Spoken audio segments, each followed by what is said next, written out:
119%, la tension hospitalière baisse enfin dans les Alpes-Maritimes. Le 28 mars dernier, elle plafonnait à 53%.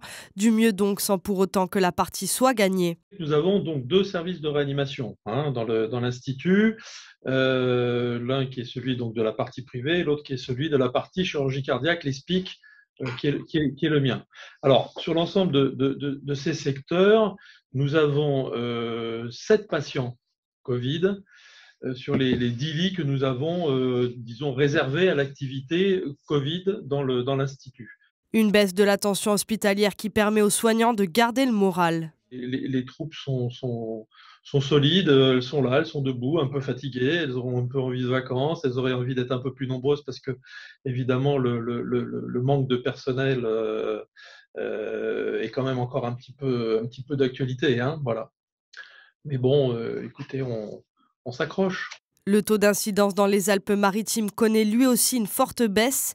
En 15 jours, 100 points de moins pour s'établir à 284. C'est moins que la moyenne nationale. Nous ici, là, à l'heure actuelle, les semaines qui ont précédé à l'heure actuelle, c'est quasiment que le variant anglais ou la souche, disons, historique, mais en tout cas, grande majorité de variants anglais. Très peu, on a eu quelques cas de Sud-Africains ou Brésiliens qu'on a du mal à différencier, mais qu'on traite pareil de toute façon, mais on en a eu très peu.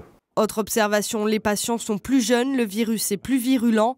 La présence des variants inquiète les médecins. Un raccourci facile, c'est de faire un lien avec le confinement, le couvre-feu. Enfin, le couvre-feu, on est sous couvre-feu depuis maintenant, je sais même plus compter combien de mois, mais le raccourci facile à faire, c'est effectivement le confinement. Et puis il y avait de la vaccination aussi qui sûrement joue un rôle très important, qui est quand même dans le département et plutôt bien effectué et bien suivi. Donc c'est sûrement un cumul de facteurs qui fait qu'on arrive peut-être à faire descendre le taux d'incidence.